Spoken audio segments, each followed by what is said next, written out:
Hindi sila ayaw kung may bago na silang pastor kasi nag-retire na yung pastor nila.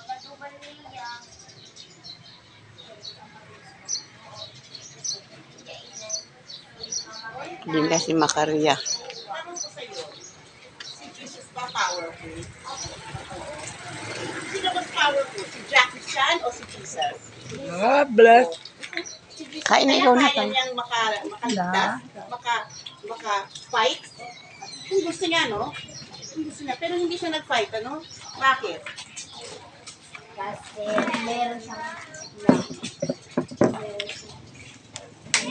Love. Meron siyang ano? love. Meron siyang love. Kanino? Sinong love niya? Kita. Sino? Sino? Tayong lahat. Sino? Anong pangalan ng love niya? Anong pangalan ng love niya? Di ba kilala niya? Sino yun? Sino? Maika at ako Oo, at tsaka, oo.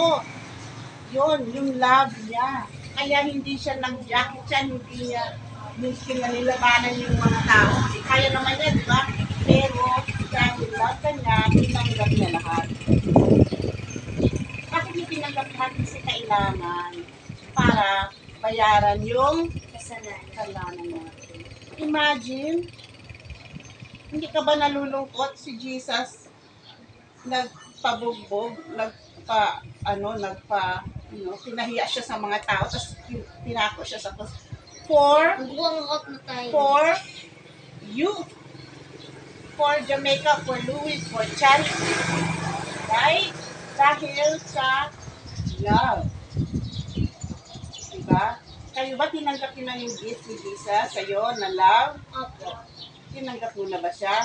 Alam mo, sabi niya, kung sino man yung nananampalataya sa kanya, magkakaroon ng buhay na walang hanggan. Saan yung buhay na walang hanggan? Sa heaven. Si heaven. Alam niyo ba, si nanay ko, si Nay Kunching, tumanggap siya kay Jesus. Oh. Hindi siya bata na tulad niya, pero maganda siya, pero tumanggap siya kay Jesus. Kaya ngayon si nanay ko nasaan? Sa heaven. Sa heaven. Dahil mabait siya, dahil maganda siya, dahil